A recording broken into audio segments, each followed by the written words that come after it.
My granddaughter slipped a folded piece of paper into my hand during Thanksgiving dinner. She did it without looking at me, reaching past the bowl of mashed potatoes like she was just helping herself to seconds. Pressing the note against my palm, at the exact moment her stepmother burst into laughter at something on her phone.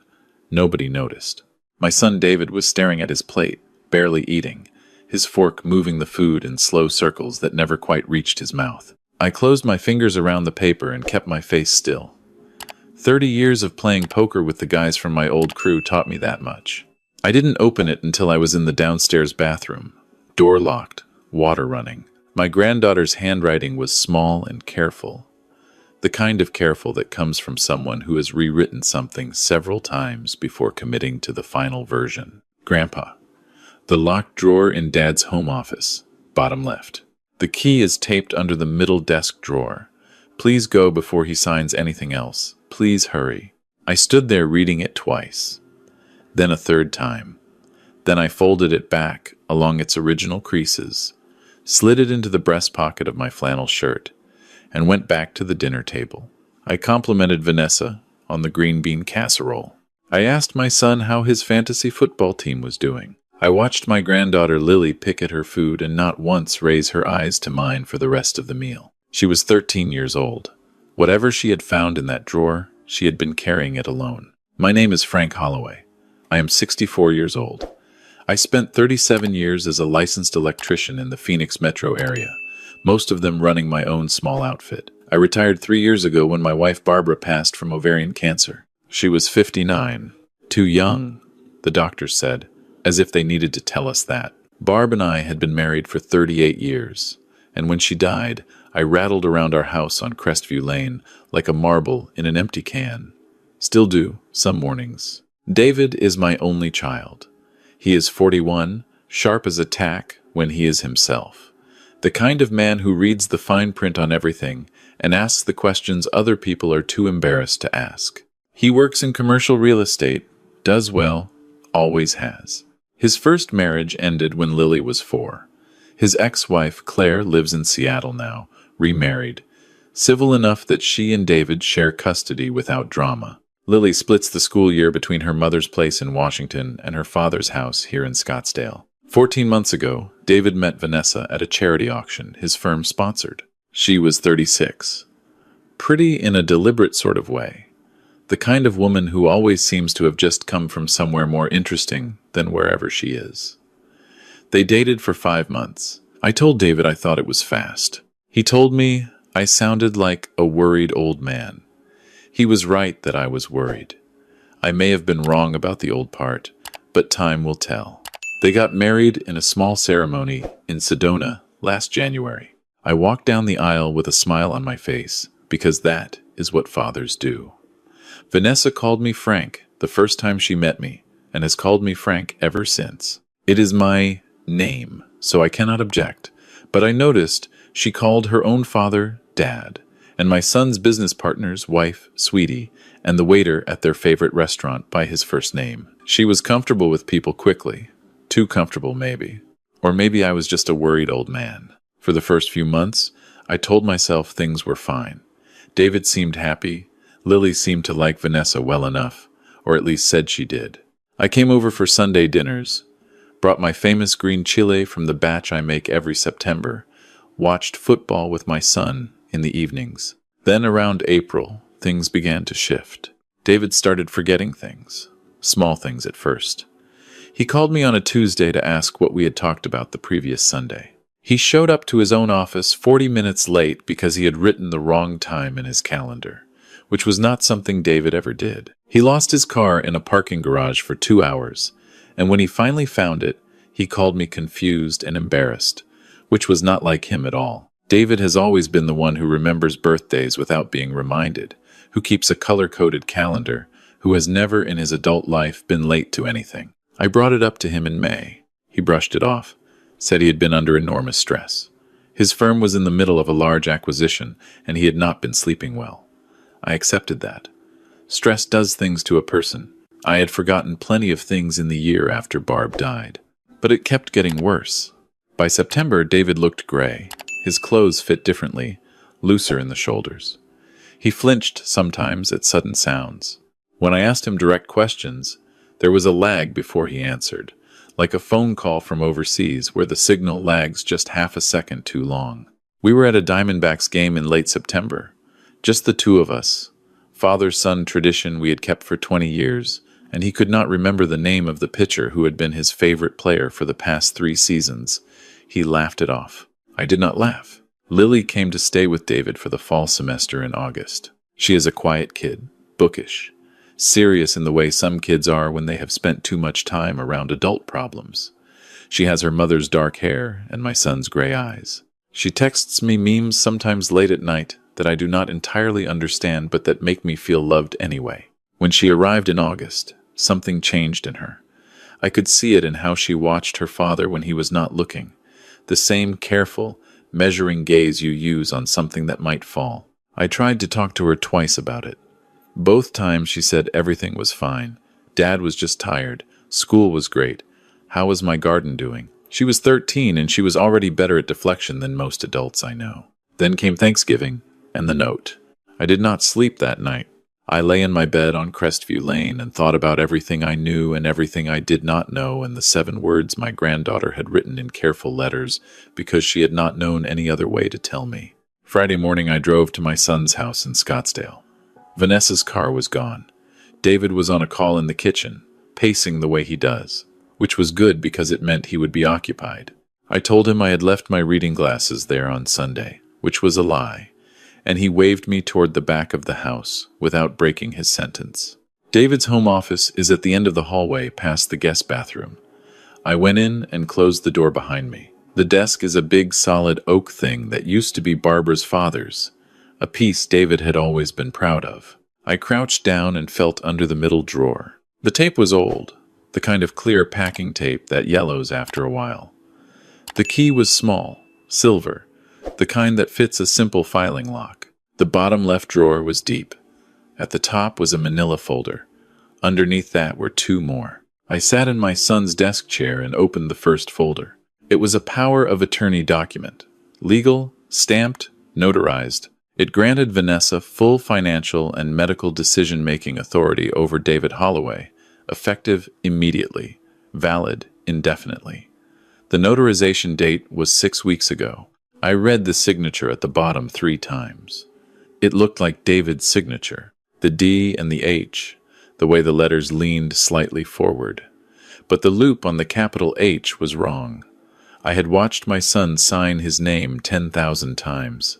That loop was wrong. I opened the second folder, prescription records. David had been prescribed a benzodiazepine, a heavy-duty one, by a Dr. R. Marsh at a clinic in Tempe I had never heard of.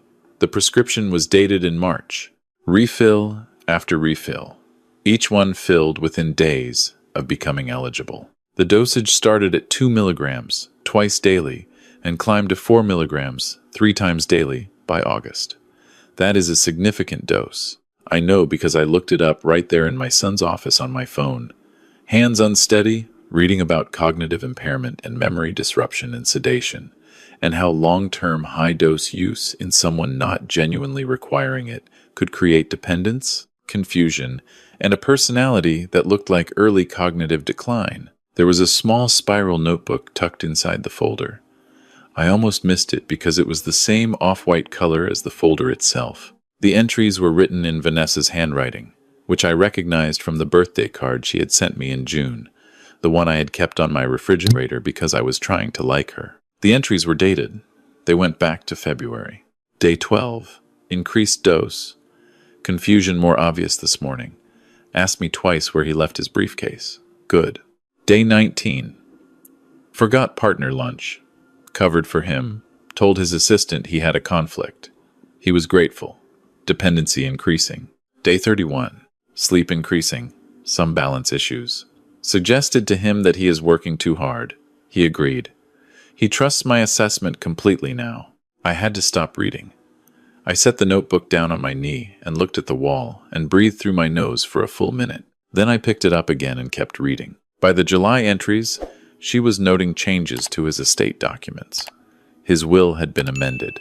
I did not have a copy of the amendment in my hand, but she referenced it as completed, signed, witnessed. She noted that Lily's college trust fund, the one David had set up when Lily was born, had been rerouted into a joint account to which Vanessa had full access. She noted that David had not questioned this. She had told him it was simpler for tax purposes. The third folder made my hands go cold. It contained printouts, photographs taken from a distance, my house on Crestview Lane from across the street, my truck in the driveway, me walking to the mailbox in the morning in my robe, a printed copy of my property tax record, which is public information but still, a printout of what appeared to be my bank statement, and I could not figure out how she had obtained that. Pages from what I recognized as my own estate documents, documents I had never shared with anyone except my attorney. There was a yellow sticky note on the stack. 2 words in Vanessa's handwriting. After David. I sat in that chair for a long time. She had been drugging my son to make him compliant. She had forged or manipulated him into signing a power of attorney while his cognition was compromised. She had amended his will and stolen from his daughter's college fund. And she was already planning what came next, which was me. I photographed everything with my phone. Every page, every notebook entry, every printout. Then I put it all back, exactly as I had found it. Locked the drawer, replaced the key under the middle drawer with the same strip of tape. I walked back down the hall. David was still on his call. I told him I had found my glasses, waved goodbye, and drove home. I called my friend Ray Kowalski from the truck before I even pulled out of the neighborhood. Ray spent 28 years with the Maricopa County Sheriff's Office before he retired. We have been friends since our daughters played soccer together in a league neither girl particularly wanted to be in. He is the best listener I have ever met, which is probably why he was good at his job. He listened to everything without interrupting. When I finished, he was quiet for 10 seconds. Then he said, "Frank, you photographed a forged legal document and a poisoning log and walked away. That took discipline." I told him I had come very close to not walking away. He said, "Here is your problem. What you have is strong, but a good defense attorney carves it up.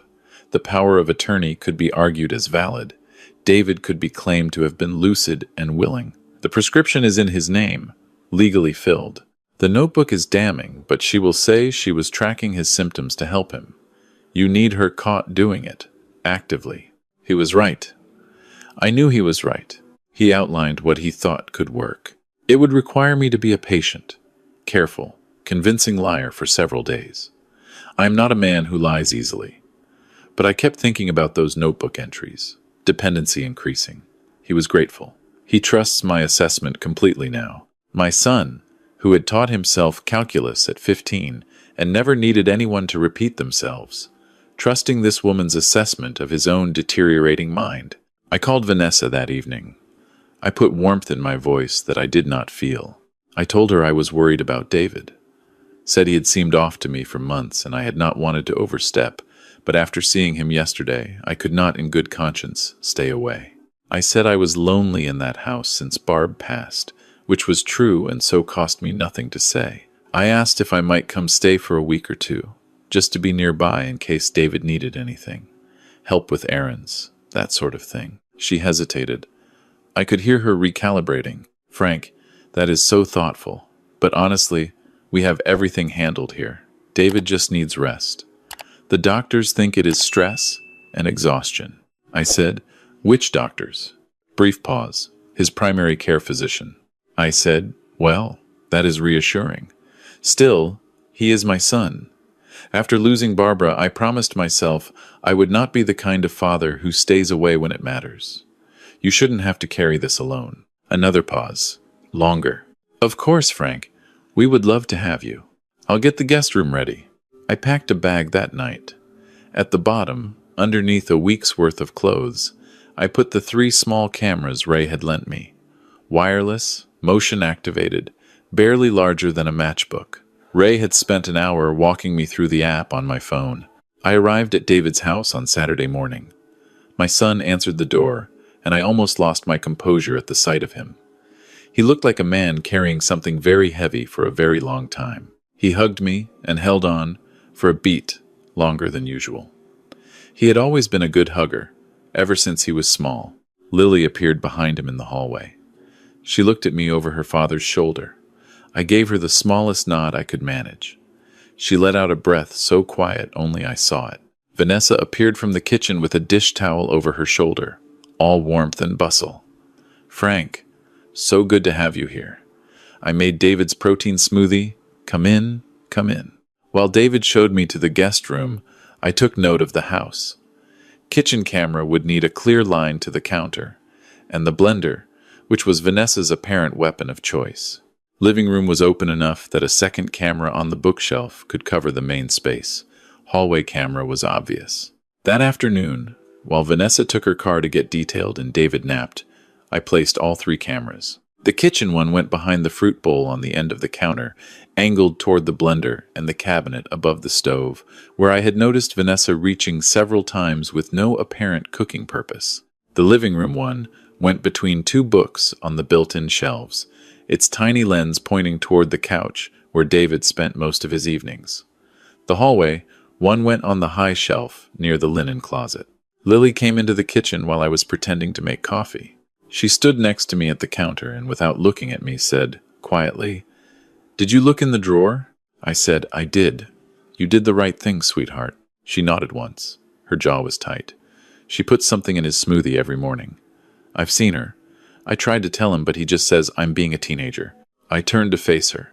"How long have you known?" "Since August. When I got here, he was different. And I watched her for 2 weeks before I was sure I wasn't imagining it." She was 13, describing a 2-week surveillance operation she had run on her own in the house where she lived. I didn't know what to do. I couldn't call Mom because she and Dad already have enough tension. I thought about calling 911, but I didn't think they would believe me, so I kept waiting for a chance to tell you. I said, "You were incredibly brave.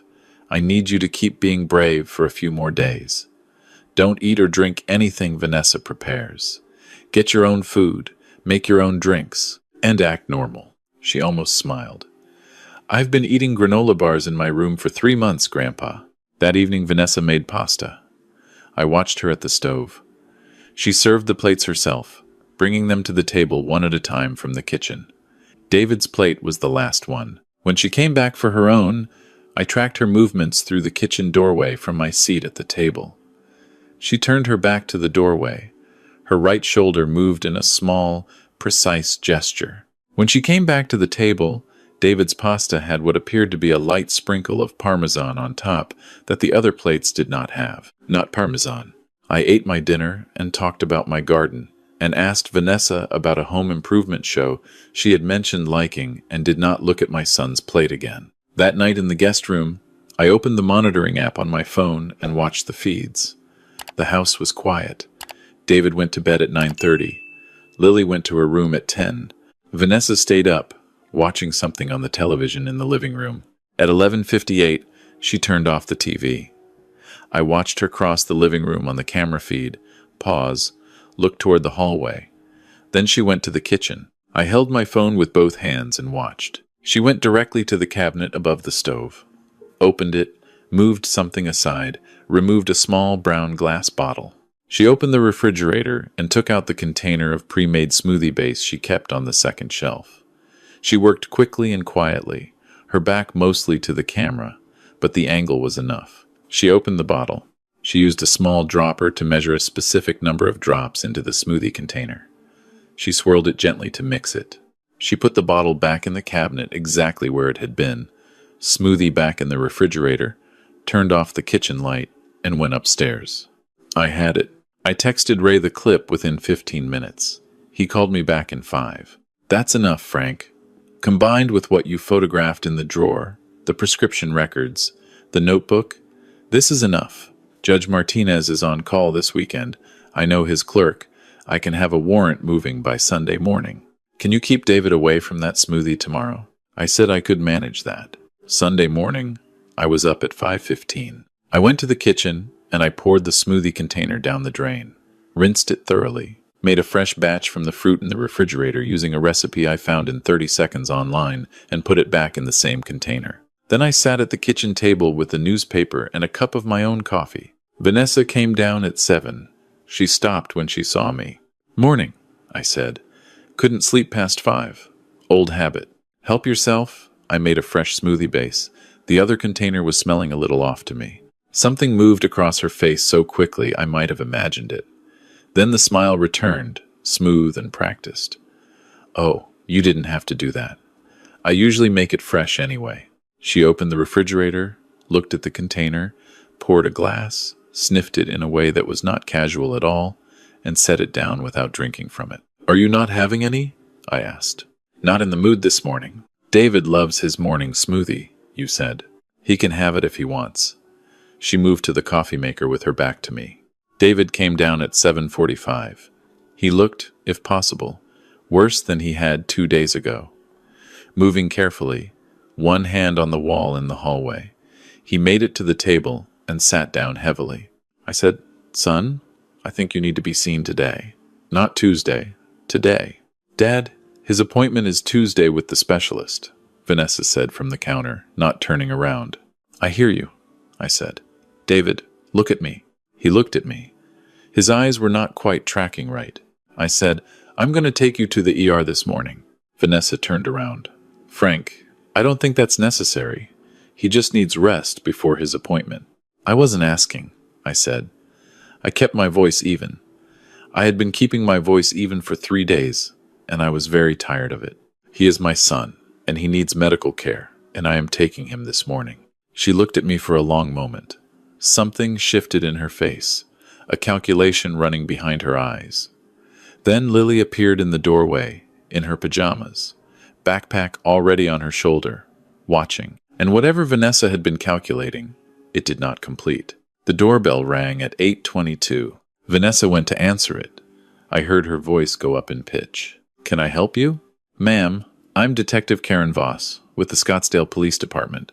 This is my partner, Detective Luis Reyes. We have a warrant to search this residence." I stood up from the kitchen table. My knees were not entirely steady. David said, "What is?" and then stopped, struggling to assemble the sentence. I went to the hallway. 2 detectives and 3 uniformed officers filed through the front door past Vanessa, who had one hand on the doorframe like she needed the support. "This is a mistake," she said. "Whatever you think, ma'am, please step aside." I introduced myself to Detective Voss and handed her my phone with the video footage already loaded. She watched the smoothie clip twice. Then she looked at me for a moment in a way that combined professional assessment and something that might have been sadness. "Mr. Holloway, thank you." They found the brown glass bottle in the cabinet above the stove, exactly where Vanessa had replaced it. They found 2 more bottles in the master bathroom, tucked inside a hollowed-out deodorant container. They found the forged power of attorney in the locked desk drawer, the notebook, the printouts of my financial documents. They found a burner phone in the pocket of Vanessa's winter coat in the hall closet. Her call history on that phone included 2 numbers. One belonged to a man named Scott Farrell, who turned out to be her brother.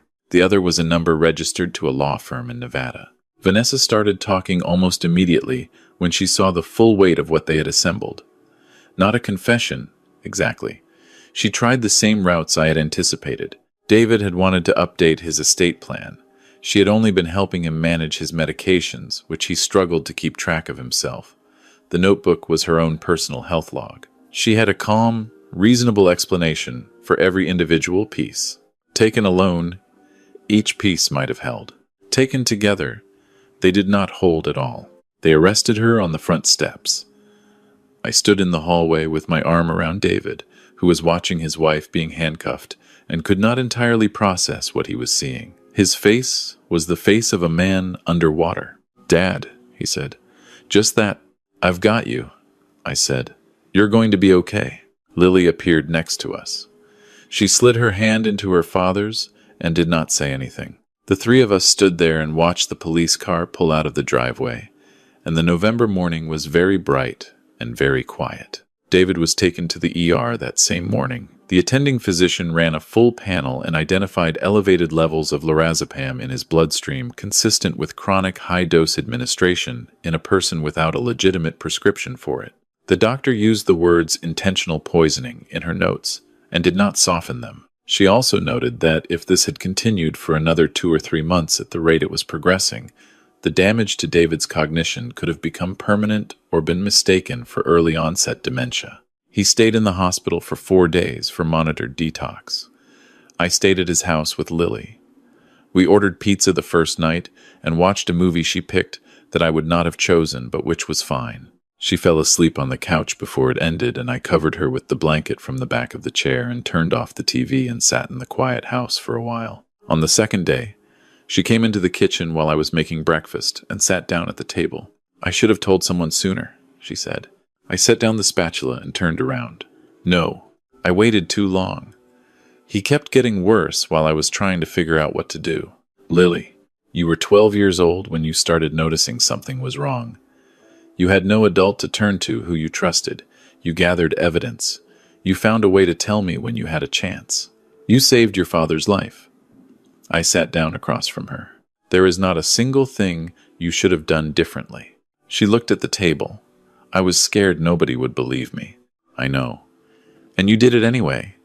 That is the definition of brave." She cried for a few minutes, the kind of crying that has been waiting a long time to happen. I handed her a dish towel because there were no tissues within reach. She laughed a little at the dish towel, which broke the tension in the way only small absurdities can. David came home on a Thursday. He walked through his own front door slowly, carefully, like a man relearning the dimensions of a room. Lily was there waiting. She hugged him for a long time, and he put his chin on top of her head the way he used to when she was small, and I stood in the hallway and thought about Barbara, who would have known exactly what to say in this moment and would have said it without thinking. I settled for making coffee. The weeks that followed were not easy. Recovery from long-term benzodiazepine poisoning is not a switch that gets flipped. David had good days and bad days. His memory came back in layers, like a room being slowly unflooded. There were mornings he was sharp and present and entirely himself, and there were mornings he called me 3 times in an hour, asking the same question. He went to therapy. So did Lily. I went once a week to a grief counselor I had been resistant to seeing since Barbara died, and I do not regret going. Some problems benefit from professional tools. The investigation widened. Scott Farrell, Vanessa's brother, was arrested in Tucson. He had handled the forged notarization on the power of attorney document, using stolen credentials from a notary whose identity had been compromised. He had a prior conviction for fraud and had served 18 months. Vanessa had a prior marriage, which the detectives discovered within 2 weeks of the arrest. Her first husband, a man named Gary Tipton, had died in Reno 3 years earlier of what was ruled an accidental drug interaction. Nobody had looked too closely at the time.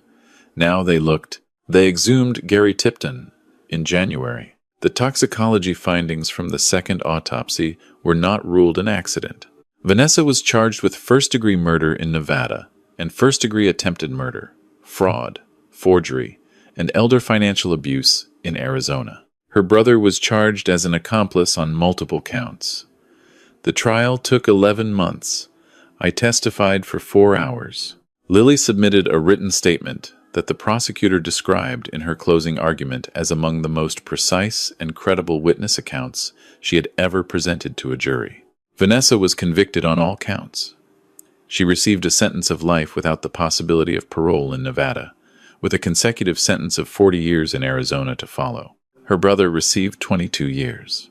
The judge in the Arizona case told the courtroom that the exploitation of a person's trust and cognitive vulnerability for financial gain was among the most contemptible crimes a human being could commit, and that in his 30 years on the bench, the premeditation in this case stood in a category of its own. I sat in that courtroom and thought about Gary Tipton, who had nobody left to advocate for him when Vanessa was done, who had died in Reno and been buried with the wrong story attached to his name.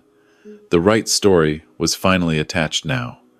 I hoped that was worth something to whoever had loved him. David sold the house in Scottsdale. Too many mornings waking up in rooms where things had happened. He bought a smaller place in Tempe, closer to me, and spent the first 3 weekends painting every room a different color, which I did not understand aesthetically, but which clearly made him feel better. I helped him move furniture and did not comment on the colors. Lily decided to stay in Arizona full-time. Her mother, Claire, was understanding about it in the way you can only be when your child has survived something. When the gratitude of survival temporarily reorganizes all the smaller negotiations. Lily is 15 now, and she is doing well in school, and she has joined a debate team, which surprises nobody who has spent more than 10 minutes with her. I still have dinner with them on Sundays. David cooks now, which is new and not always successful. Lily provides commentary that she believes is helpful and that David and I receive with the tolerance that comes from love. Last Sunday, she informed us that his chicken marsala was, and I am quoting here, aggressively mediocre, and then helped herself to 3 portions. David looked at me over her head, and the expression on his face was something I have been keeping with me. He is mostly himself again. The sharpness came back. He reads the fine print and asks the questions. He is dating, very slowly and very carefully. Someone he met through a colleague. A woman who seems straightforward in the way that straightforward people actually seem. I am doing my best not to be a worried old man about it. I am only partially succeeding. I have thought a lot about what I would tell people who ask me how to see this growth coming. The truth is, there is no single alarm that sounds. There are patterns. A new partner who moves very fast toward legal and financial entanglement. Isolation that happens gradually, subtly, so that you look up one day and realize your loved one has fewer people around them than they used to. Cognitive changes that get attributed to stress or age or work pressure. Changes that the new partner helpfully explains and manages and discourages you from seeking a second opinion on. An unusual interest in estate planning, in wills, in who has power of attorney, in who controls the accounts. The partner who is charming in public and slightly different in private, whose generosity toward you has the texture of strategy. These patterns are not proof of anything on their own. People do move fast in relationships. Stress does cause cognitive changes. Not everyone who asks about an estate plan is planning something sinister. But when several of these things appear together, and your gut is telling you something is wrong, trust your gut. Your gut has access to information your brain is still processing. More than that, listen to the young people in your life. Lily had been watching her father for months before she found a way to tell me. She was more observant than any adult around her because she had not learned yet to explain away the things that bothered her. Children and teenagers often see clearly, precisely because they have not developed the social habit of charitable interpretation. They call things as they see them. When a child tells you something is wrong, do not send them back to their room and assume they are being dramatic. Lean in, and do not let age convince you that you cannot act.